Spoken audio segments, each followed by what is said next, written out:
Tout de suite, direction Nice, on part en voyage et on retrouve notre invité Sébastien Vidal. Bonjour. Bonjour. Bonjour Jean-Marie. Bienvenue sur Sud Radio, on est ravis de vous retrouver parce que vous avez un beau métier. Vous êtes le directeur artistique du Nice Jazz Festival. Un bel endroit, une belle musique, c'est quand même merveilleux. Qui commence quand ce festival ?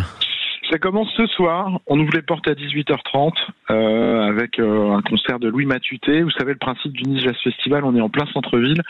Il y a deux scènes, une scène qui on va dire un peu plus jazz, classique, c'est-à-dire le théâtre de verdure, évidemment à ciel ouvert en face de la mer. Et puis de l'autre côté, une grande scène qu'on appelle la scène Masséna, sur laquelle se produisent des artistes qui sont plus, on va dire, qui appartiennent plus aux musiques actuelles. Oui. Donc ce soir, on a Louis Matuté, P. Sacred Soul, Isaiah Collier, qui est un formidable saxophoniste de Chicago.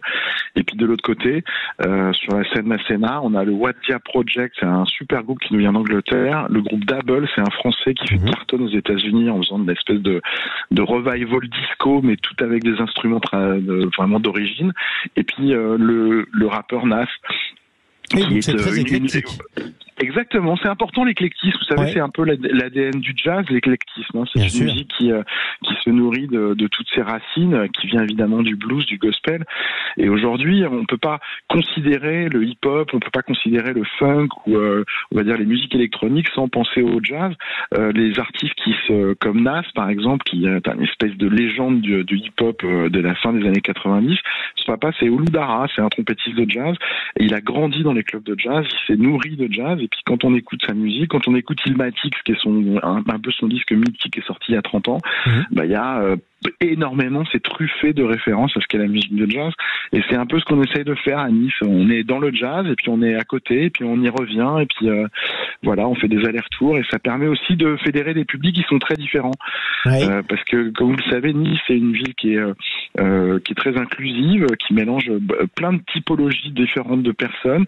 Il y a des gens qui sont des fans hardcore de jazz qui vont aller prendre leur siège au premier rang du théâtre de verdure dès 19h pour aller voir Louis Matuté, qui bougeront pas jusqu'à minuit. Ces gens-là, ils ont grandi avec la grande parade du jazz à Nice historique dans les jardins de Cygné. Et puis il y a des touristes qui sont là un peu, qui ont regardé les affiches en remontant de la plage et qui se sont dit tiens, je me ferais bien un concert ce soir. Et puis voilà, et puis il y a les fans de musique actuelle qui sont venus voir Nas, qui vont probablement découvrir les artistes qui vont se produire à côté, qui vont probablement découvrir Isaiah Collier. Et puis ceux qui sont allés voir Isaiah Collier, ils vont passer une petite tête à Masséna et puis ils vont découvrir Double ou Wadia Project. Et je trouve que ce festival il est formidable pour ça. C'est ce que voulait le maire de Nice, Christian Estrosi, un festival qui est en plein centre-ville, qui est très inclusif.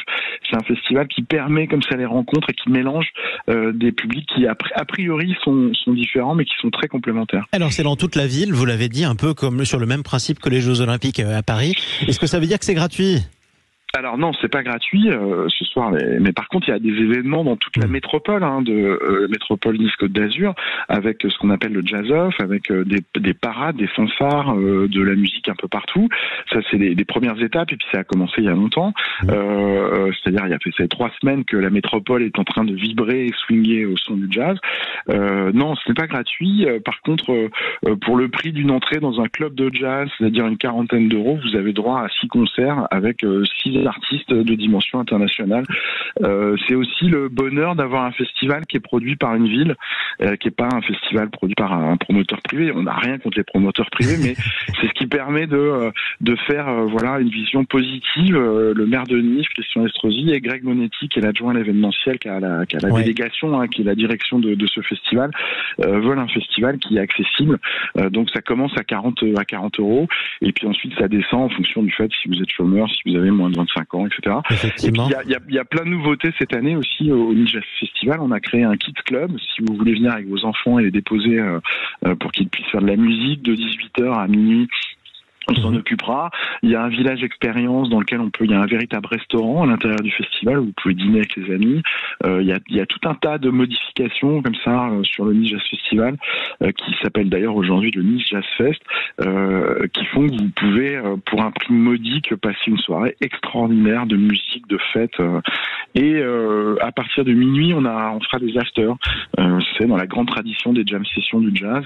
Un quartet de jazz, voilà, jusqu'à 2h 9h30 du matin. Je pense que c'est un beau programme. Bon, bah écoutez, c'est parfait. Merci beaucoup, en tout cas, Sébastien Vidal, directeur artistique du Nice Jazz Festival à Nice, hein, évidemment, comme son nom l'indique. Profitez-en, ça commence ce soir, ça dure plusieurs jours et c'est un sacré festival. Il est 7h24 sur Sud Radio. On voyage dans le temps.